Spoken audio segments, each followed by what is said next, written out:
Friends అందరికీ నమస్కారం. Welcome to our channel Vinayaka village Vihari. ఈ వీడియోలో భువనగిరికి సమీపంలో ఉన్న అతిపెద్ద వెంకటేశ్వర స్వామి ఆలయానికి అయితే వచ్చాం. మనం చూడవచ్చు ఒక గుట్ట పైన అయితే ఈ ఆలయం ఉంటుంది.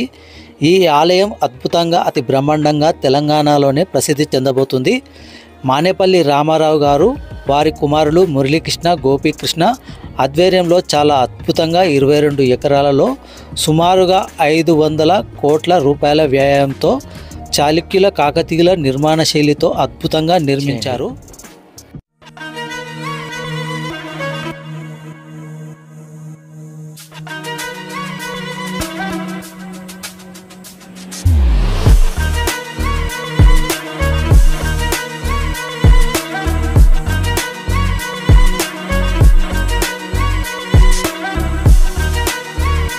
ఫ్రెండ్స్, ఈ ఆలయాన్ని చూడడానికి చాలామంది భక్తులు వేరే రాష్ట్రాల నుండి వేరే ప్రాంతాల నుంచి తరలి వస్తున్నారు. మనం పార్కింగ్ చూస్తేనే అర్థమైపోతుంది. ఇదే మొదటి ద్వారము. ఈ ఆలయాన్ని చేరుకోవాలంటే ఇక్కడ నుంచే వెళ్ళాలన్నమాట. మనం ఎక్కడి నుంచి వచ్చినా ఈ ద్వారం గుండా వెళ్తేనే మనకు ఈ ఆలయం యొక్క శ్రీవారి పాదాలు అనేది మనకు కనిపిస్తూ ఉంటాయి. మనం చూడవచ్చు. లోపల చూసుకున్నట్టయితే కనుక కార్లు కానీ బైకులు కానీ భక్తులు చాలామంది వస్తూ ఉన్నారు. మేమైతే ఆదివారం నాడైతే వచ్చాము. చాలా పార్కింగ్ అయితే ఉంది. కొత్త ఆలయం కాబట్టి చాలామంది వేలాదిగా తరలి వస్తున్నారు. మనం ఇక్కడ చూడవచ్చు.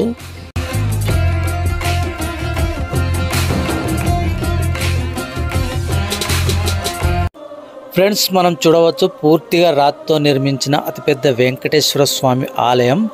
ఆలయం వెనుక ఎంతో కష్టము శ్రమ ఉంది. మనం చూడవచ్చు బైక్ పార్కింగ్ దగ్గరే మామిడి తోట అయితే ఉంటుంది. ఆ తోటలోనే వేరే ప్రాంతాల నుంచి రాతిని తరలించి ఇక్కడే 5 సంవత్సరాలు చాలా కష్టపడి అద్భుతంగా ఈ ఆలయాన్ని అయితే పూర్తి చేశారు. దాదాపుగా 500 కోట్లతో ఈ ఆలయాన్ని విజయవంతంగా చాలా అద్భుతంగా నిర్మించారు. ఏ చిన్న లోపం ఉన్నా కానీ విగ్రహాలను ఇక్కడే వదిలేయడం అయితే జరిగింది. మనం చూడవచ్చు. వదిలేయడానికి కారణం చిన్న లోపం ఉన్నా పగుళ్ళు వచ్చినా కానీ విగ్రహం సరిగా రాకుంటే పూజకు పనికిరాదని ఇక్కడే పొందుపరచడం అయితే జరిగింది.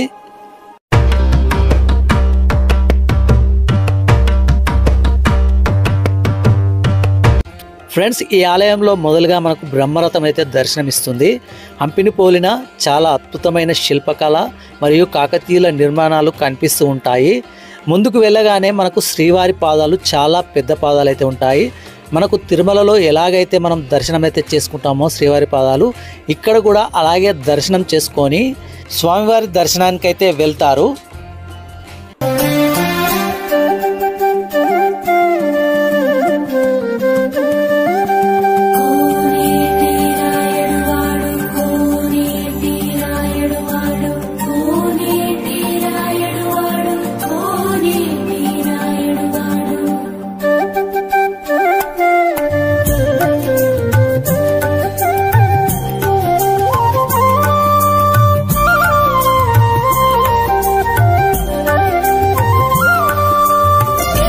ఫ్రెండ్స్, శ్రీవారి పాదాల దర్శనం చేసుకున్న తర్వాత మనకు 108 మెట్లు అయితే ఉంటాయి. ఈ మెట్ల గుండా వెళ్ళి భక్తులు దర్శనం అయితే చేసుకుంటారు. ఈ ఆలయం మార్చి 6న 2024 నాడు చిన్నజీయర్ స్వామివారి నేతృత్వంలో విగ్రహ ప్రతిష్ట కన్నుల పండుగగా ప్రారంభమైంది. ప్రముఖ వ్యాపారవేత్త శ్రీమాన్ మానేపల్లి రామారావు గారి వారి ధర్మపత్రి శ్రీమతి విజయలక్ష్మి పుణ్య దంపతుల సంకల్పంతో వారి కుమారులు శ్రీమాన్ మానేపల్లి మురళీకృష్ణ గోపీకృష్ణ నేతృత్వంలో సుమారు 22 ఎకరాల ప్రాంగణంలో అత్యంత సుందరంగా నిర్మించిన ఈ ఆలయానికి స్వర్ణగిరి అని నామకరణం అయితే చేశారు. ఈ ఆలయం ఒక కొండపైన ఉంటుంది. శ్రీ వెంకటేశ్వర స్వామి ఆలయం ప్రాచీన శిల్పకళా రీతులను అవలంబిస్తూ సువిశాలంగా యాదాద్రి తిరుమల దేవస్థానంగా ప్రసిద్ధి చెందుతుంది.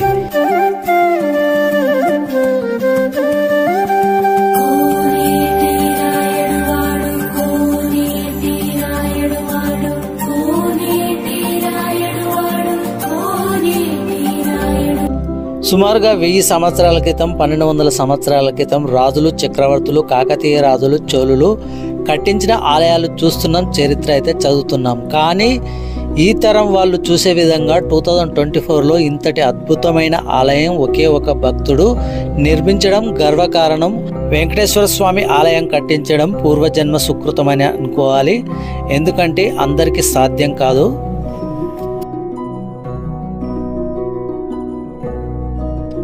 వెంకటేశ్వర స్వామిని దర్శించుకునే ముందు విఘ్నాలు తొలగించే వినాయకుడి ఆలయం అయితే ఇక్కడ నిర్మించారు. ఆలయ గర్భగుడిలో నల్లరాతితో చేసిన అద్భుతమైన వినాయకుని అయితే మనం దర్శనం అయితే చేసుకోవచ్చు.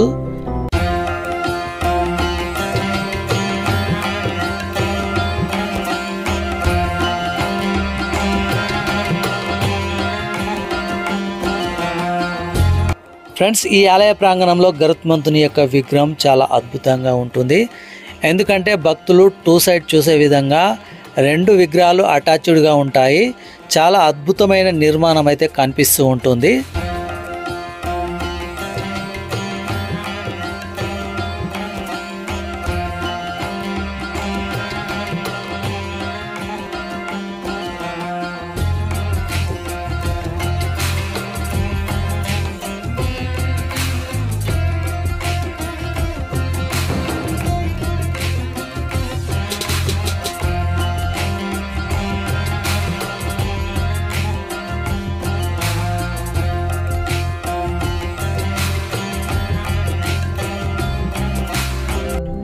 ఇక క్షేత్రపాలకుడైన ఆంజనేయ స్వామిని దర్శనమైతే చేసుకోవచ్చు. చాలా అద్భుతంగా ఆంజనేయుడి మండపం అయితే కట్టించారు. మనం చూడవచ్చు, ఆంజనేయుడు ఒక రథంపై నిలబడి ఉన్నట్లుగా చాలా ఎత్తులో ఉన్న విగ్రహం అయితే కనిపిస్తూ ఉంటుంది. ఇక్కడే క్రిందే ఒక ఆంజనేయ స్వామి విగ్రహం అయితే ప్రతిష్టాపన చేశారు. భక్తులైతే దర్శనం అయితే చేసుకుంటున్నారు.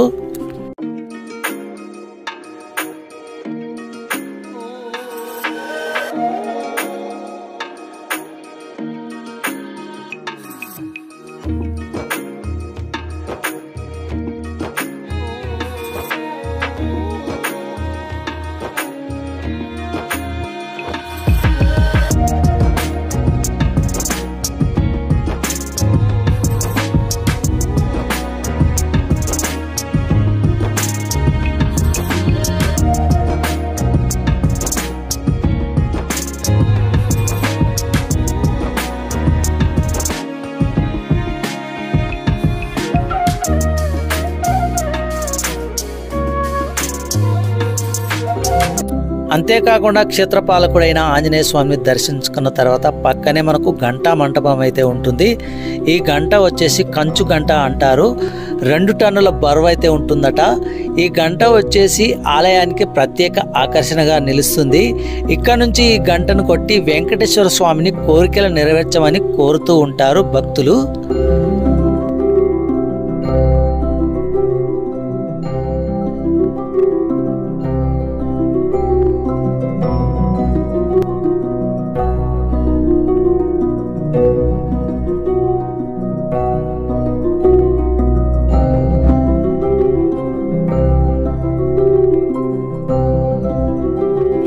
ఫ్రెండ్స్, ఈ ఆలయంలో ముఖ్యంగా చూడవలసింది జలనారాయణ స్వామి సన్నిధి. ఈ ఆలయంలో ముఖ్యంగా మనకు మొదలుగా దర్శనమిచ్చేది వారాహస్వామి. ఆలయ ప్రాంగణంలో పల్లవ, విజయనగర, చోళ, చాళుక్య శిల్పకళా రీతులు మనకు కనిపిస్తూ ఉంటాయి. సువిశాలమైన మండపాలు, 5 అంతస్తుల విమాన గోపురం, సుమారుగా 12 అడుగుల వెంకటేశ్వర స్వామి కొలువైన క్షేత్రంగా తెలంగాణలో అతిపెద్ద ఆలయంగా చెప్పుకోవచ్చు.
ఫ్రెండ్స్, ఇదే జలనారాయణ స్వామి సన్నిధి. చాలా అద్భుతంగా 2 అంతస్తులతో సువిశాలంగా అద్భుతమైన శిల్పకళతో ఇక్కడికి వచ్చిన భక్తులకు ఆశ్చర్యం కలిగించే విధంగా మనకు కనిపిస్తూ ఉంటుంది. ఈ జలనారాయణ పుష్కరిణిలో మధ్యలో శ్రీ మహావిష్ణువు ఆదిశేషు పడగ నీడలో నిద్రిస్తున్నట్టుగా నీటి మధ్యలో ఒక చాలా భారీ విగ్రహం అయితే మనకు దర్శనమిస్తూ ఉంటుంది. మనం చూడవచ్చు. ఆ నీటిలో ఇక్కడ స్నానాలు చేసి దేవుడి దర్శనానికి అయితే వెళ్ళలేరనమాట. ఎందుకంటే దాంట్లో కాళ్ళు కూడా కడగనివ్వరు. మధ్యలో అలా దేవుడి విగ్రహం అయితే పెట్టారనమాట. అలా నీటి మధ్యలో జలనారాయణ స్వామి దర్శనమిస్తూ ఇక్కడికి వచ్చిన భక్తులకు కనువిందు కలిగించేలా చాలా అద్భుతమైన నిర్మాణాలు కనిపిస్తూ ఉంటాయి.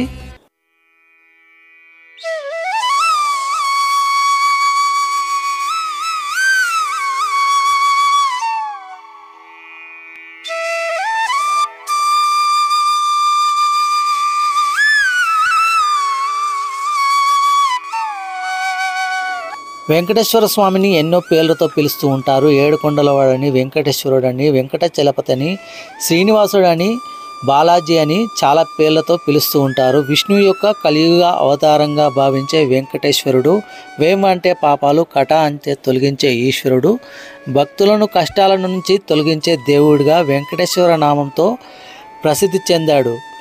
మరియు భక్తులందరూ ఆరాధించే ఆలయం తిరుపతి కలియుగ వైకుంఠంగా ప్రసిద్ధి చెందినది. అలాగే మన తెలంగాణలో ఈ ఆలయం చాలా అద్భుతంగా నిర్మించారు. ఫ్రెండ్స్, ఇక వెంకటేశ్వర స్వామి కలియుగంలో ఎలా వెలిశాడో స్థల పురాణం చెప్పుకున్నట్టయితే కనుక శివలోకం నుంచి నారాయణ లోకం వెళ్తాడు భృగు మహర్షి. అక్కడ నారాయణుడు ఆదిశేషువు మీద శయనించి ఉంటారు. ఎన్నిసార్లు పిలిచినా కానీ పలకలేదని భృగు మహర్షి లక్ష్మీ నివాసమైన నారాయణుని వామ వక్షస్థలాన్ని తన కాలితో తన్నుతాడు. అప్పుడు శ్రీ మహావిష్ణువు తన తల్పం నుండి కిందికి దిగి, ఓ మహర్షి, మీ రాకను గమనించలేదు, క్షమించండి.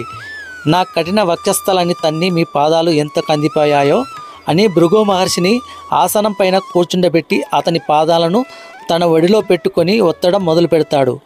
అలా ఒత్తుతూ మహర్షి అహంకారానికి మూలమైన పాదం కింద భాగంలో కన్నును చిదిమేస్తారు. మహర్షి తన తప్పును తెలుసుకొని క్షమాపణ కోరుకొని వెళ్ళిపోతాడు. విష్ణువునే సర్వగుణ సంపూర్ణుడిగా గ్రహించాడు. కానీ తన నివాసమైన వక్షస్థలమును తన్నిన కారణంగా లక్ష్మీదేవి అలకపోని భూలోకంలోకి వెళ్ళిపోయింది. శ్రీ మహాలక్ష్మి లేని వైకుంఠం ఒంటరిగా భావించి శ్రీ మహావిష్ణువు కూడా లక్ష్మీదేవిని వెతుకుతూ వచ్చి వెంకటేశ్వరుడిగా స్వయంభూగా వెలిసి పూజలు అందుకుంటున్నాడు. అలా పురాణ కథలు అయితే మనకు వెంకటేశ్వర స్వామి యొక్క చరిత్ర అయితే తెలుపుతుంది.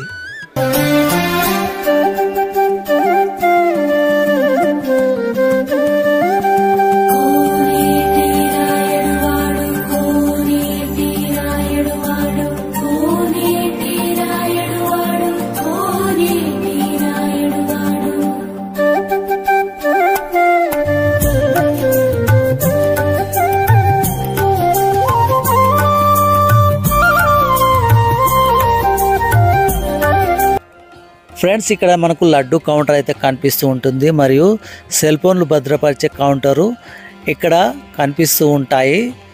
ఈ ఆలయం కొత్తది కాబట్టి ఇప్పుడే టైమింగ్ అనేది నిర్ధారించలేదు.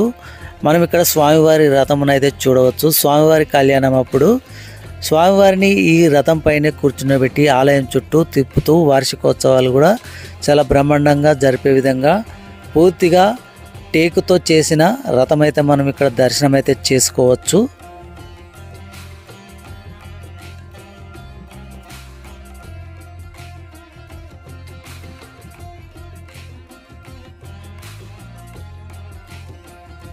ఫ్రెండ్స్, మనకి ఇక్కడ కనిపిస్తుంది అతిపెద్ద భవనము, కళ్యాణ మండపము మరియు అన్నదాన సత్రము. ఈ భవనంలోనే స్వామివారి కళ్యాణ మహోత్సవాలు జరుపుతూ ఉంటారు. నిత్య కళ్యాణం పచ్చతోరణం అన్నట్టుగా స్వామివారి కళ్యాణం ఈ భవనంలోనే జరుపుతూ ఉంటారు. మనం చూడవచ్చు ఆలయ ప్రాంగణం చాలా అద్భుతమైన శిల్పకళ అనేది కనిపిస్తూ ఉంటుంది. ఈ ఆలయ గోడలపైన విష్ణు నామాలు, శంకు చక్రాలు మనకు దర్శనమిస్తూ ఉంటాయి.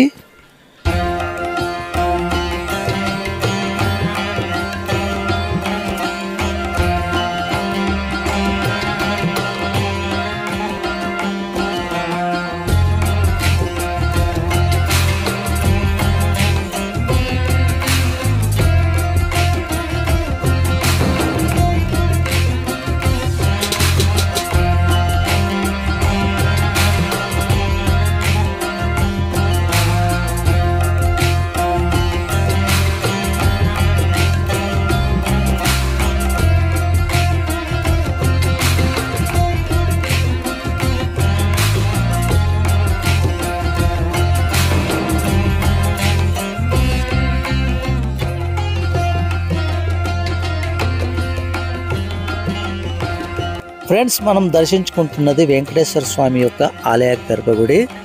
గర్భగుడి పైన క్షీరసాగర మదనం యొక్క సన్నివేశాలు మరియు శ్రీ మహావిష్ణువు పడగ నీడల నిద్రిస్తున్నట్టుగా అద్భుతమైన శిల్పకళ అనేది మనకు దర్శనమిస్తూ ఉంటుంది. ఇది ఫ్రెండ్స్ తెలంగాణలో అతిపెద్ద వెంకటేశ్వర స్వామి స్వర్ణగిరి దేవాలయం యొక్క పూర్తి వివరాలు. వీడియో నచ్చితే తప్పకుండా లైక్ చేసి సబ్స్క్రైబ్ అయితే చేసుకోండి. కొత్తవారు ఎవరైనా మన ఛానల్ని చూస్తున్నట్టయితే తప్పకుండా ఈ వీడియోకు లైక్ చేసి మన ఛానల్ని సబ్స్క్రైబ్ అయితే చేసుకోండి. ఆ వెంకటేశ్వర స్వామి మీకు అన్నీ మంచి జరిగేలా చూడాలని కోరుకుంటున్నాను. Please subscribe.